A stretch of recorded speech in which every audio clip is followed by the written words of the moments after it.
Assalamualaikum warahmatullahi wabarakatuh. Saya Zekta Hamaminata, mahasiswa dari Prodi Ilmu Kelautan, Universitas Sultan Agung Tirtayasa dengan NIM 44452400096 dari kelas 3D. Baik, jadi di video ini saya akan mempresentasikan mengenai dampak penggunaan bahasa tidak baku di situasi formal. Oke, di sini yang pertama itu ada pengertian dari bahasa baku dan tidak baku ya teman-teman. Nah, untuk bahasa baku sendiri itu ialah ragam bahasa yang sesuai dengan kaidah ejaan, tata bahasa, dan kosakata resmi. Nah, ini bahasa Indonesia itu sendiri berdasarkan dari KBBI dan PUEBI atau EYD. Nah, untuk bahasa tidak baku itu ialah ragam bahasa yang menyimpang dari kaidah tersebut, seringkali dipakai dalam percakapan sehari-hari. Nah, jadi bahasa tidak baku ini ialah ragam bahasa yang menyimpang atau bahkan tidak ada dalam KBBI dan PUEBI atau EYD ya teman-teman. Nah, berikutnya ini ada contoh situasi formalnya, yaitu ada rapat, surat dinas, pidato, seminar, wawancara kerja, dan karya ilmiah. Oke, terus di sini ada contoh penggunaan dari bahasa baku dan tidak baku ya teman-teman. Di sini saya mengambil contoh ini izin untuk ketidakhadiran di suatu acara. Nah, yang pertama ini contoh dari penggunaan bahasa baku ya. Ini saya tidak dapat menghadiri rapat karena sudah memiliki jadwal lain. Oleh karena itu, saya mengirimkan laporan kegiatan melalui surat elektronik. Mohon maaf atas ketidakhadiran saya dan terima kasih atas pengertiannya. Nah, selanjutnya ada penggunaan dari bahasa tidak bakunya ya. Aku nggak bisa datang ke rapat soalnya udah ada acara lain. Jadi nanti aku kirim laporannya lewat email aja ya. Maaf banget nggak bisa hadir, makasih atas perhatiannya. Nah, dari kedua contoh ini bisa dilihat perbedaannya teman-teman. Kalau bahasa baku ini kosakata yang digunakannya itu lebih teratur ya, sesuai dengan ejaan dari KBBI atau PUEBI atau EYD ya.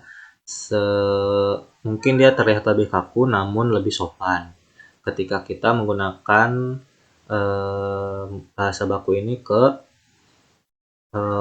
lawan bicara yang secara tingkatan atau usia itu lebih tinggi daripada kita ya teman-teman. Nah, kalau dari bahasa tidak baku ini terkesan lebih fleksibel. Eh, Bahasa yang digunakan itu adalah bahasa sehari-hari atau bahasa gaul mungkin, sehingga jika digunakan kepada lawan bicara yang secara tingkatan atau usia lebih tinggi daripada kita ini dianggap kurang sopan ya teman-teman. Biasanya cenderung digunakan kalau lawan bicara kita itu secara dengan kita ya, secara usia ataupun tingkatan. Nah, berikutnya ini ada dampak dari penggunaan bahasa tidak baku di situasi formal ya. Nah, yang pertama ini menurunkan kredibilitas. Nah, kredibilitas pembicara dianggap kurang profesional atau tidak memahami konteks.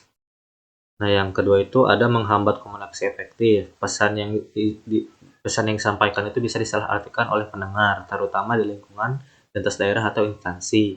Nah, hal ini bisa disebabkan karena masyarakat Indonesia ini yang majemuk, dalam artian tiap daerah itu memiliki bahasa atau kebudayaan yang berbeda teman-teman.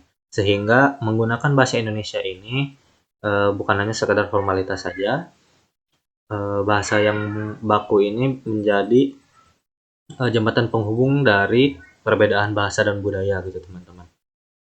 Nah, selanjutnya menurunkan wibawa institusi, ini kurang lebih sama dengan dampak yang pertama, itu dalam surat resmi atau pidato lembaga kesalahan bahasa bisa mengurangi kepercayaan publik, apalagi misalkan instansinya adalah instansi yang penting gitu ya, ketika mengeluarkan surat atau berpidato dengan bahasa yang tidak baku bisa menurunkan citra baik dari lembaga atau instansi.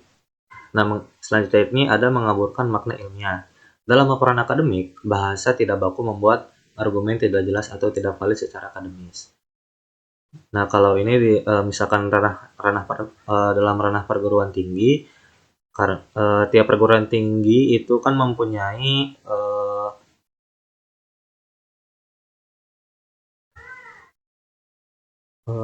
standar penulisan ya teman-teman. Sehingga kalau kita tidak menggunakan standar penulisan yang ditetapkan, argumen kita itu bisa tidak valid gitu secara akademis. Nah, selanjutnya membentuk kebiasaan negatif. Generasi muda bisa terbawa generasi muda bisa terbiasa membawa bahasa gaul ke ruang resmi. Nah, hal ini bisa menjadi dampak yang berkelanjutan ya. Eh, Misalkan generasi muda ini terbiasa membawa bahasa gaul ke ruang resmi, sehingga bahasa baku ini lama kelamaan bisa hilang. Nah, selanjutnya ada contoh kasus. Nah, yang saya berikan ini ada dua, yaitu presentasi mahasiswa menggunakan kata gue dan enggak di seminar. Nah, hal ini bisa sesuai dengan yang tadi saya sampaikan, bahwa kita ini bisa dianggap tidak profesional atau tidak memahami konteks teman-teman di situasi formal. Selanjutnya ada surat permohonan kegiatan dengan kalimat tidak sesuai struktur formal. Nah, berikutnya ini adalah solusi dari penggunaan bahasa tidak baku di situasi yang formal, teman-teman. Nah, yang pertama itu biasakan membaca teks resmi, entah itu surat dinas atau artikel ilmiah seperti jurnal atau makalah. Nah, dengan pembiasaan ini kita memiliki kemampuan untuk membedakan mana situasi formal dan non formal, teman-teman. Nah, selanjutnya ada gunakan KBBI dan PUEBI atau IED untuk memeriksa kata. Nah, misalkan kita mungkin sebagai mahasiswa, ketika membuat makalah atau jurnal dan memuat kata-kata yang kita ragu ini kata baku atau bukan, nah kita harus menggunakan KBBI dan PUEBI atau IED, teman-teman, supaya memastikan bahwa kata-kata yang kita sampaikan ini adalah kata-kata yang sesuai dengan kaidah ejaan. Selanjutnya ada latih berbicara dengan bahasa baku saat di kelas, rapat, atau acara resmi. Nah, ini kurang lebih mungkin sama dengan penggunaan KBBI ya. Nah, yang terakhir ini ada bedakan konteks formal dan non formal. Nah, hal ini menjadi penting karena ketika kita menjadi pembicara, kita harus tahu bahwa situasi yang kita hadapi ini adalah situasi formal atau non formal, sehingga kita bisa melontarkan kata-kata yang sesuai untuk situasi yang kita hadapi gitu, teman-teman. Nah, kesimpulan dari materi ini adalah penggunaan bahasa baku sangat penting dalam situasi formal karena mencerminkan sikap profesional, sopan, dan terdidik. Bahasa bukan hanya alat komunikasi semata, tetapi juga cerminan dari identitas dan kredibilitas diri kita, teman-teman. Oleh karena itu, mari kita biasakan menggunakan bahasa baku pada konteks resmi agar pesan kita bisa tersampaikan dengan lebih jelas, lebih bermakna, dan lebih menghormati lawan bicara kita. Di sini ada referensi yang saya gunakan untuk membuat presentasi ini. Mungkin itu yang bisa saya sampaikan melalui video ini. Kurang lebihnya saya mohon maaf. Saya pamit undur diri. Assalamualaikum warahmatullahi wabarakatuh.